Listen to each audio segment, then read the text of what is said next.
Olá, amados, graça e paz. Vamos dar continuidade à nossa série de estudo Guia Fácil para Entender o Apocalipse, né? Estamos no livro de Apocalipse, capítulo 1, já vimos 18 versículos, hoje vamos ver os dois últimos e vamos entrar no capítulo 2, possivelmente hoje, e vamos mudar a dinâmica. Eu estava citando versículo por versículo, mas nós vamos tematizar a partir de hoje, porque vamos falar das igrejas, né? Capítulo 2, de forma que fique mais claro todo o contexto daquilo que vai ser aplicado à sua vida e à minha vida.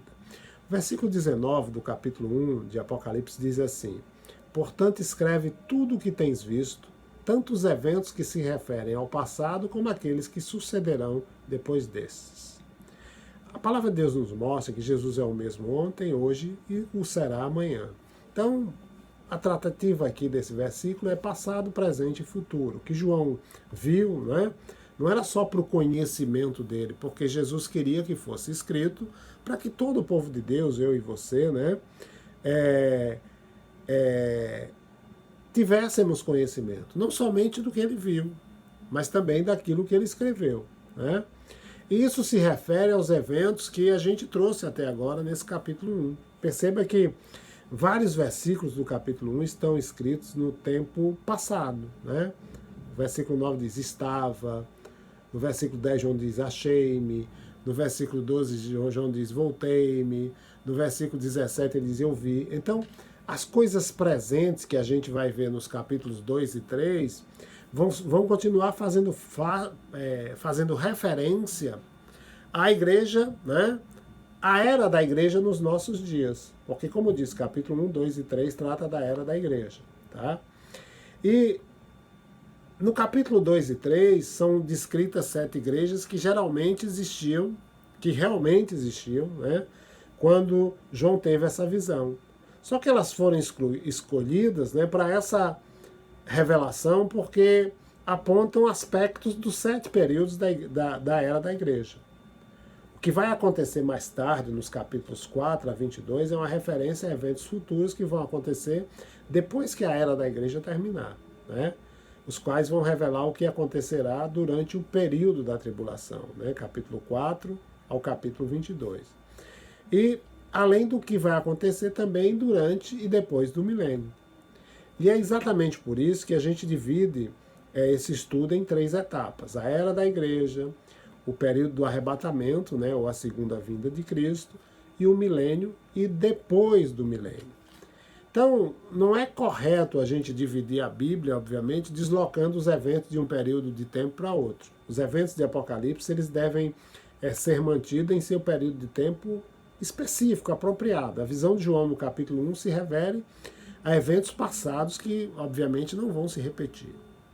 Agora, os eventos do capítulo 2 e 3 são atuais e não tem nada a ver com os eventos futuros encontrados nos capítulos 4 a 11 que a gente vai estudar posteriormente. Então, o que a gente está montando? A gente está montando o palco nesse momento, né, para que esses eventos futuros que hão de acontecer, também é o palco que o Senhor está montando, né, a gente tenha um conhecimento mais pleno.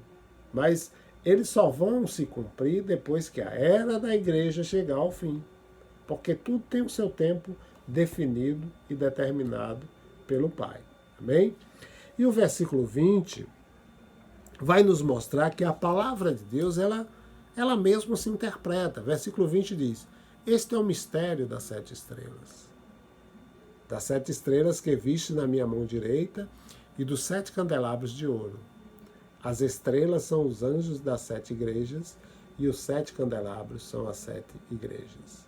Então, para a gente não ter uma interpretação errônea, que Deus usa a palavra, né? Deus usa a sua palavra, a Bíblia Sagrada, para que ela interprete a si mesmo. Jesus ele identificou claramente as 7 estrelas na sua mão direita como os anjos das 7 igrejas, os quais, né, somos nós como líderes, né, que temos autoridade sobre essas respectivas igrejas, embora haja outras interpretações. E os 7 candelabros significam exatamente as 7 igrejas, mas também prenunciam a história da igreja que vai do período do Pentecostes até o arrebatamento. Então, Mistério, amados, é uma verdade oculta que não foi anunciada ainda, tá?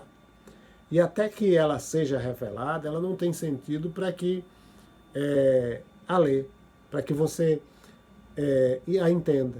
Mas, uma vez que ela entra no estágio da revelação, né, da fase revelada, ela deixa de ser mistério e torna-se uma revelação.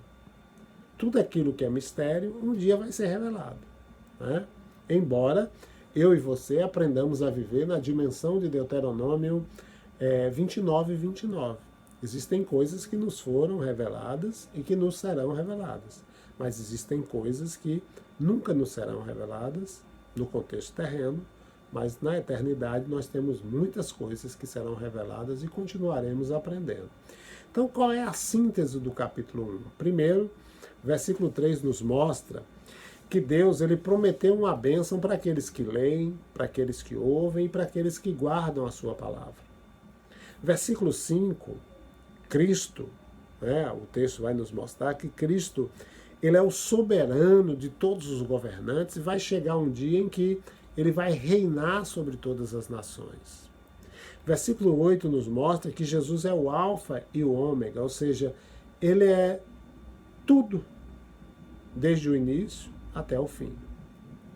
Ele é aquele que estava com o Pai antes de tudo existir. Ele é aquele que, em seu infinito amor, primeiro vamos pensar, o amor do Pai quis presentear o Filho. E quis presentear o Filho com toda a criação. E dentro da criação, o amor do Pai para presentear o Filho nos incluiu. Nos incluiu, e obviamente que antes da criação havia o diálogo entre Pai, Filho e Espírito Santo, a Trindade revelada dialogava. E o Pai, obviamente, disse, olha, aqueles a quem eu vou te presentear vão nos abandonar, vão me rejeitar. Você quer esse presente? Eu disse, eu quero. E como vai fazer? Eu vou devolver esse presente a vocês, eu vou me dar para que esse presente seja retomado e volte novamente para as suas mãos.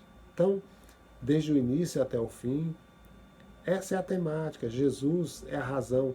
Nele vivemos, nos movemos e existimos. Nada do que foi feito se fez sem a permissão dele, sem a atuação dele. Nele nos movemos, como disse, vivemos e existimos. Versículo 12 e o versículo 20 mostram os 7 candelabros que simbolizam as 7 igrejas, né? E também os 7 períodos da igreja. Cada igreja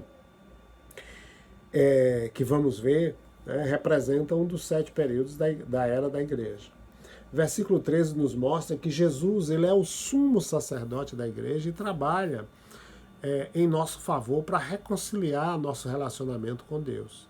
E esse relacionamento vai ser reconciliado por quê? Porque ele foi prejudicado pelo pecado dos nossos pais, né, que afetou toda a criação. E nós também pecamos. Versículo 18 nos mostra que Jesus ele tem o domínio de tudo, continua tendo o domínio de tudo, porque diz o versículo que ele tem as chaves da morte e do inferno, desde que venceu ambos, né, por meio da sua ressurreição. Isso é lindo. E vou deixar para você 5 perguntas para que você reflita. Primeira pergunta é: como Jesus apresentou sua mensagem a João? Aí você vai voltar no texto, vai buscar compreender o que o texto diz para você, tá? Para que você tenha a resposta para essa pergunta. Como Jesus apresentou sua mensagem a João? Segunda pergunta que eu quero deixar para você é se você tinha ou se você tem, né?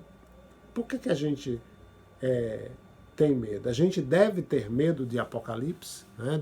Do livro de Apocalipse, de ler o livro de Apocalipse? Essa é uma segunda pergunta que você precisa responder a você mesmo. E a terceira pergunta é: quem vai ver Jesus quando ele voltar? A resposta está aí no capítulo 1. Você vai encontrar e você vai aprender sobre isso e vai aplicar ao seu coração. A quarta pergunta é: qual é a relevância das 7 igrejas hoje? Né? Nós estamos vivendo o período da era da igreja. Então a relevância você vai conseguir, à luz dos textos bíblicos, aprender. E a última é: qual é a importância do sumo sacerdote? Ok?